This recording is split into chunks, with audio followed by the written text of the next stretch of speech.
الطاجن ده في حتة تانية خالص. ميكس خطير جدا ما بين محشي الكرنب واللحمة المشوية. عايزة اقول لكم طعمه حلو حلاوة. اللحمة دايبة وشاربة كده من طعم الكرنب، ونفس الكلام برضو محشي نفسه شارب من طعم اللحمة وحاجة خطيرة. وكمان هنسوي اللحمة والمحشي في نفس الوقت، يعني اللحمة هتبقى معاكي دايبة جدا. احفظي بقى الفيديو ده عندك علشان لما اللحمة ترخص تاني كده ان شاء الله نرجع بقى نعمله تاني على طول في اي عزومات في الشتاء، في رمضان. عايزه اقول لكم بيكون طعمه حلو جدا. الكرنب بتاعنا مستوي، وكمان احنا هنسويه في الفرن مش في حله. يعني الطاجن بتاعنا هيدخل الفرن وهيبقى طعمه بقى ما اقولكوش. طاجن في الفرن مع اللحمه. شايفين قد ايه الكرنب بتاعنا مفلفل وحاجه كده عظمه. لايك بسرعه للفيديو، ويلا بينا نسمي الله ونشوف مع بعض الطريقه.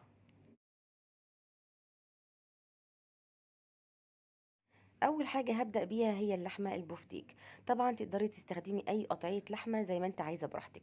بس لو انت كنت جايبه كده لحمه مكعبات، دقيها بمدق البفتيك علشان يكون سمكها خفيف بالشكل ده.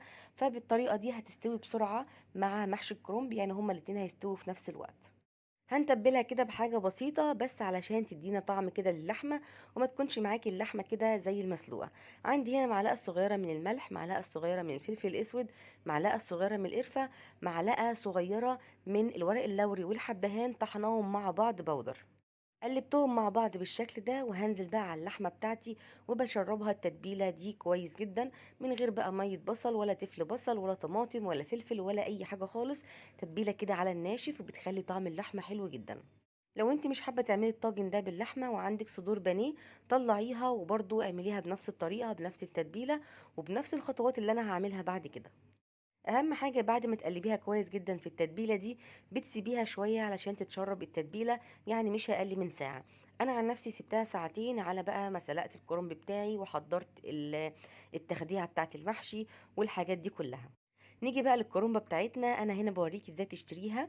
بتكون طبعا كده من تحت زي ما انت شايفه مستويه كده ومكبوسه خالص، مش مهويه لو انت ضغطتي عليها كده، ولا فاضيه ولا فيها فراغات ولا اي حاجه. وطبعا ده معناها ان هي مليانه ورق كتير والورق بتاعها مظبوط ومفرود. انما لو فاضيه وفيها فراغات يبقى الورق بتاعها فيه كده عروق كتيره ومش هيطلع معاكي حلو. شلت قلب الكرومبة زي ما انتوا شايفين كده حوالين داير بالسكينة لغاية ما خرج معايا. طبعا الجزء ده اللي بيكون ماسك لي ورق الكرومبة كلها ببعض، فلازم اطلعه علشان اعرف اطلع ورق الكرومبة. وزي ما هي كده على بعضها كده نزليها في حلة كبيرة، لو عندك حلة كبيرة كده في قلب المية السخنة، واسلقيها كلها مرة واحدة. يا اما بقى تشيليها كده ورقة ورقة وتسلقيهم كل ورقتين كده مع بعض. انا الحله بتاعتي مش كبيره قوي، فانا شلت كام ورقه كده من الكرومبه بتاعتي علشان حجمها يصغر. وعندي الميه السخنه بتاعتي على النار، حطيت فيها معلقه صغيره من الملح ونص معلقه كده من الكمون المطحون. وبعد ما غلت معايا الميه بالشكل ده، نزلت بالكرومبه بتاعتي كلها كده على بعضها، بس شلت منها كام ورقه كده علشان حجمها يصغر شويه. طبعا لو انت عندك حله اكبر من كده هتغطسيها كلها مره واحده من غير ما تشيلي منها اي حاجه. في الاول حطيتها على الوش ده دقيقتين، وبعد كده قلبتها على الناحيه التانية دقيقتين. بس ما تطوليش عليها علشان الورق ما تهريش معاكي ويتسلق بزياده، وتيجي بقى تلفيه بتبصي تلاقيه بيتقطع منك والرز بيخرج منه. هبدا بقى دلوقتي اشيل الورق اللي هو اتسلق معايا من بره بالشكل ده، بسلكه كده بالراحه وبيطلع معاكي بكل سهوله. وهفضل اسحب بقى ورقه ورقه لغايه ما اخلص الكميه بتاعتي كلها الموجوده في الحله. لو انت بقى الحله بتاعتك صغيره او انت مش حابه الطريقه دي، يبقى هتفصليهم بقى كده عن بعض ورقتين في ورقتين كده، وتغطسيهم في قلب الميه السخنه وتخرجيهم على طول. مش هتاخدي بقى وقت كتير في الميه علشان زي ما قلت لكم الورق ما يتهريش منك.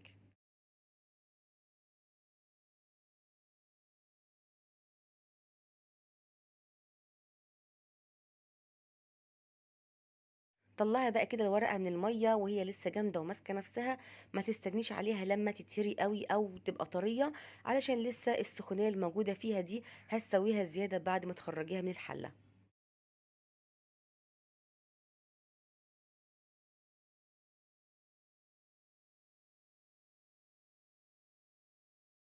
تعالوا بقى اوريكم التقطيعه بتاعتي لمحشي الكرنب. بجد الطريقه دي حلوه جدا وبتخليكي تعملي كميه كبيره في وقت قصير جدا. بصوا بقى هنا انا بعمل ايه. بجيب ورقه الكرنب بتاعتي وبطبقها زي ما انتم شايفين بالنص كده، وبحط ورقتين او ثلاثة او اربعة حتى كمان فوق بعض. وبالسكينة كده بشيل الجزء الرفيع ده اللي بيكون ناشف مرة واحدة. وبعد كده ببرم الورق بتاعي كده كله زي ما انتم شايفين بالشكل ده. وبعد كده باخد مقاس الصباع اللي انا عايزاه، يعني عايزاه طويل، عايزاه قصير، عايزاه وسط، زي ما انت عايزه، وبقطع بالسكينه. شايفين مفيش اسهل من كده، بيبقى معاكي شبه الرول كده، ويبقى الموضوع سهل جدا. هنعمل كمان مره. انا عن نفسي ممكن اقطع اكتر من ورقه كده فوق بعض، يعني ممكن اعملهم بالاربع ورقات، بس انا حبيت اعملها لكم في حاجه بسيطه عشان البنات الصغيرين اللي لسه بيتعلموا يعرفوا الموضوع قد ايه بسيط. زي ما انتم شايفين اهو بالنظر، باخد مقاس الصباع اللي انا عايزاه، الطول بتاعه يعني، وبقطع عليه، وبحاول طبعا اخلي التقطيعه كلها واحده، يعني اخليهم كلهم بنفس المقاس. كده بعد ما خلصنا ورق الكرنب بتاعنا نروح بقى على البوتاجاز علشان نعمل تخديعات المحشي. عندي بقى في طاسه كبيره كده او في حله معلقتين 3 4 كده من الزيت، وعليهم بقى بصلتين كبار كده مفرومين كويس جدا في الكبه. وهبدا ان انا اقلبهم كويس قوي لغايه ما البصله معايا تصفر، مش عايزاها تاخد لون غامق خالص. طبعا انا شلت هنا في الكبه حوالي معلقتين كده من البصل، هسيبهم على جنب مش هستخدمهم دلوقتي. وحطيت على البصلة دي وانا بضربها رشة بسيطة كده من الملح علشان ريحتها طبعا ما تغيرش. وهفضل اقلب فيها زي ما انتم شايفين بالشكل ده لغاية ما يبقى لونها معايا. بصوا شايفين اللون اصفر كده ذهبي فاتح، ما تغمقهاش خالص علشان ما تأثرش على طعم التخديعة بتاعتك. هنزل عليهم بحوالي كده كيلو من الطماطم المستويه. وانت بتنقي الطماطم كده من السوق، هاتي الطماطم المستويه مش الجامده ولا اللي لونها فاتح، اختاري الطماطم اللي لونها غامق كده وطريه. طبعا دي بتكون مسكره جدا ولونها احمر قوي، وهتديلك لون وطعم حلو جدا. هنزل عليها بمعلقه كبيره كده من السكر، ومش هضيف اي حاجه تاني خالص دلوقتي، اي توابل. الكلام ده كله في الاخر علشان يكون طعم التوابل كده ظاهر فيها وواضح. قلبته كويس جدا مع بعض واسيبها بقى تتسبك وتقصر. يعني ايه تقصر؟ يعني الكميه اللي قدامك دي بتقل كده، وزي ما انت شايفه، وتلاقي كده السمنه او الزيت بقى كده ظاهر على وش الصلصه. شايفين بقى لون الصلصه بتاعتنا عامل ازاي؟ تحفه جدا، من غير بقى ما نضيف معجون صلصه ولا بنجر ولا بابريكا ولا فلفل احمر ولا اي حاجه. اختار الطماطم المستويه هتطلع معاكي بالشكل الجميل ده. ضفت بقى عليها حوالي كده كيلو من الرز المصري، مغسول كويس جدا ومتصفي، وعليها واحدة من كل نوع، شبت وبقدونس وكزبرة، يعني حزمة واحدة من كل نوع فيهم. ودلوقتي بقى نزلت بمعلقتين البصل اللي انا كنت شايلاهم في الكبة. طبعا عايزة اقول لكم بتنقل التتبيلة بتاعتك او التخديعة بتاعتك سوري لمكان تاني خالص. معلقتين البصل اللي مش مستوي ده بيكون طعمها حلو جدا جدا في التخديعة. في الوقت ده بقى مش قبل كده هنزل بالتوابل المحشي بتاعتي. وعايزه اقول لك مهما حطيتي بقى وبدعتي مش هتطلعي بره الخمسه دول. عندي بقى معلقه كبيره من الكمون، معلقه كبيره من الكزبره الناشفه، معلقه كبيره من الملح، نص معلقه صغيره من الفلفل الاسود، معلقه كبيره من الورق اللوري والحبهان مطحونين مع بعض. وكمان ضفت معلقه صغيره كده مليانه من الشطه لو انت حابه الخلطه بتاعتك تكون سبايسي شويه. وكمان نزلت عليها بمعلقه كبيره من السمنه البلدي، بتنقل طعم الخلطه بتاعتك جدا. لو مش عندك سمنه بلدي خلاص بقى حطي معلقتين كبار من الزيت علشان تفلفلي الخلطه بتاعتك، وشكرا على كده. عايزه اقولك ان ريحه الخلطه جميله جدا بجد، حلوه حلاوه. هركنها بقى كده على الجنب ونجيب اللحمه بتاعتنا بعد ما سبتها في التلاجة ساعتين في التتبيله واتشربت كويس جدا. عندي بقى هنا على النار جبت الطاسه بتاعتي وسخنتها حلو قوي، ولازم تسخن كويس قوي قبل ما تنزلي فيها باللحمه. حطيت فيها معلقه كبيره من الزيت، معلقه كبيره من السمنه، وسخنتها. والنار عندي كمان عاليه، مش هنهدي النار بتاعتنا خالص علشان اللحمه تفضل محتفظه بالسوائل بتاعتها وما تنشفش معاكي. نزلت باللحمه بتاعتنا كده زي ما هي بالتتبيله، وكمان حطيت عليهم ورقتين لوري وفصين حبهان كده فتحتهم. وهبدا ادي اللحمه بتاعتنا مش بس صدمه، انا عايزه اللحمه تحمر معايا من الناحيتين، كاني بالظبط يعني بعمل بوفتيك اول واخر. يعني انا عايزه اللحمه بتاعتي تتحمر وتاخد لون علشان تاخد شكل اللحمه المشويه بالشكل ده. شايفين طبعا الخطوه دي بتخلي اللحمه بتاعتك تستوي معاكي بسرعه، في نفس وقت سوى الكرنب ما بتاخدش بقى وقت زياده ولا اي حاجه، ولا تكون بتشد معاكي ولا الكلام ده كله خالص. بتكون واخده طعم ولون وشكل اللحمه المشويه، مش بتكون مجرد لحمه كده شبه اللحمه المسلوقه طعم وشكل. لا خالص، بتكون طعم اللحمه خطير جدا، وكمان شكلها بيكون حلو جدا زي ما انتوا شفتوها كده في اول الفيديو. طبعا طلعت اللحمه اللي انا حمرتها وحطيت غيرها زي ما انتم شايفين. زي ما قلنا النار بتاعتنا عاليه مش بنهديها خالص، بتاخد حوالي 3 دقايق كده على الناحيه دي و3 دقايق على الناحيه التانية علشان نوصل كده للون حلو زي ما انتم شايفين بالشكل ده. هنخلص الكميه بتاعتنا كلها بالطريقه دي ونرجع علشان نشوف بقى هنعمل ايه في الطاجن. لو انا بقى هسويها في الفرن هجيب بقى طاجن حلو كده وهبدا احط فيه الكلام ده كله. طبعا ينفع تعمليها على النار من فوق في حله او في صينيه، او تدخلي الصينيه بتاعتك في الفرن زي ما انت عايزه، كله متاح. عندي بقى هنا طماطمايه وبصلايه متقطعين حلقات زي ما انتوا شايفين كده، وعيدان الكزبره والبقدونس والشبت هنزل بيهم برضو، بيدوا طعم حلو جدا جدا. يعني اي حاجه كده تعمل عازل علشان اللحمه بتاعتي ما تلزقش في الطاجن او تتحرق مني. كمان الكلام ده كله بيدي لها شكل حلو كده لما نيجي نقلب الطاجن في الاخر. هجيب بقى اللحمه بتاعتنا بعد ما شويناها بالشكل الجميل ده، طبعا لسه اللحمه مش مستويه، احنا بس ادينا لها لون بس كده من بره. هبدأ أرصها بالشكل ده ومش بنحط كتير، يعني طبقة لحمة واحدة بس، مش بحط يعني لحمة كده فوق بعضيها، طبقة واحدة بس كده من اللحمة، والباقي اللحمة الموجودة معايا هعملها في حلة تاني أو في طاجن تاني.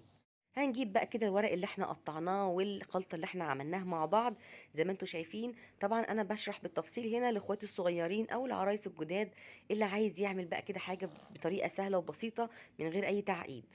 بمسك الرول بتاع ورق الكرنب اللي احنا قطعناه زي ما انتوا شايفين بالشكل ده، وبحط بقى كده يعني حاجه بسيطه كده من الرز، ولفه اتنين، وبقطع على طول، ما تلفيش كتير ورق كرنب علشان يطلع معاكي طعمه حلو كده ومسكر، وكمان ما يبقاش يعني واخد ورق كتير.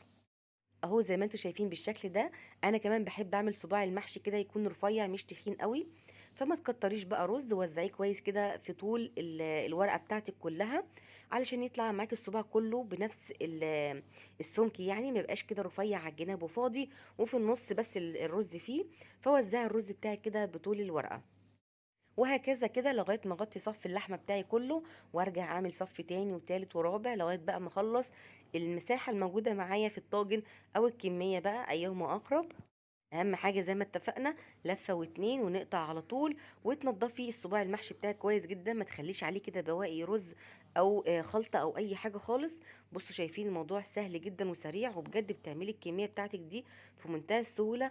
طريقه التقطيع اللي احنا عملناها كده الورقه دي بتسهل عليكي جدا جدا وانت شغاله، وتطلع معاكي في الاخر شكل صوابع المحشي كلها بنفس الشكل بنفس الطول بنفس الحجم.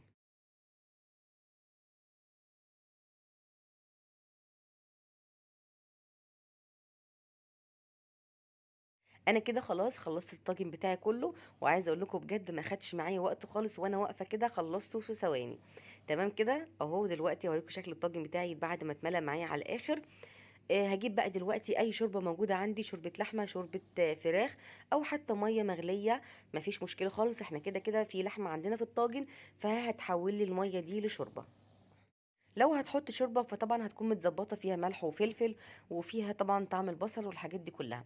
انما لو ميه هتضيفي لها بقى ملح واي توابل موجوده عندك، او التوابل اللي احنا حطيناها على المحشي، وممكن تكتفي بالملح بس. ما ينفعش اقول لك بقى خالص تضيفي قد ايه شوربه، ده مقدار بقى حسب ما ياخد معاكي الطاجن او الحله بتاعتك.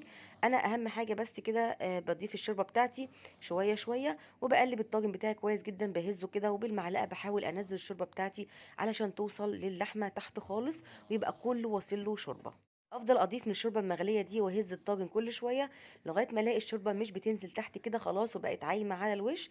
كده يبقى خلاص الطاجن بتاعي اتشرب كويس جدا زي ما انتم شايفين كده، يا دوب اكون شايفه الشوربه ما تغرقهاش قوي من فوق.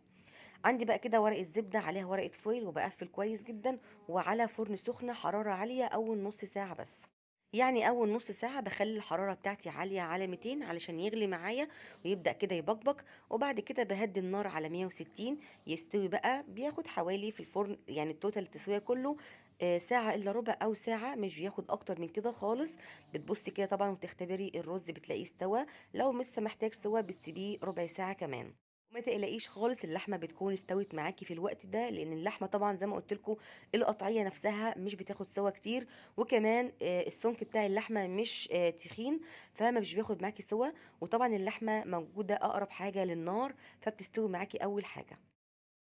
نفس الكلام برضو لو انت هتسويه في حلة او في صينية على النار من فوق، بيكون اول نص ساعة كده على نار عالية شوية، وبعد كده بنهدي النار علشان الرز بتاعنا يستوي كويس، وكمان اللحمة تستوي معانا. شايفين بقى ما شاء الله صباع المحشي طالع ماسك نفسه ومستوي وحاجة كده فلة. بجد الطاجن ده بتكون ريحته وشكله حاجة كده خطيرة، رشة بقى كده بقدونس على الوش، وبجد بألف هنا، شكله يشرف جدا على أي سفرة في رمضان بقى أو في أي وقت. مش قادرة أقول لكم شكله وطعمه بيكون عامل إزاي. زي ما قلت لكم تقدروا تستبدلوا اللحمه بصدور البانيه او كمان بالسجق، يعني بيكون الموضوع حلو جدا جدا. شايفين بقى المحشي بتاعنا مفلفل وسايب بعضه. بصوا بقى ما بدهاش، يلا بقى نعكش كل اللي احنا عملناه ده. وبجد بألف هنا علينا وعليكم وكل اللي هيجربه. بجد لو عملتيه مرة هترجعي تعمليه تاني وتالت ورابع من كتر حلاوته وطعمته. بجد حلو حلاوة. لو وصلت معايا لغاية هنا ما تنسيش بقى تحطي لايك للفيديو، واستنوني بقى فيديو جديد. مع السلامة.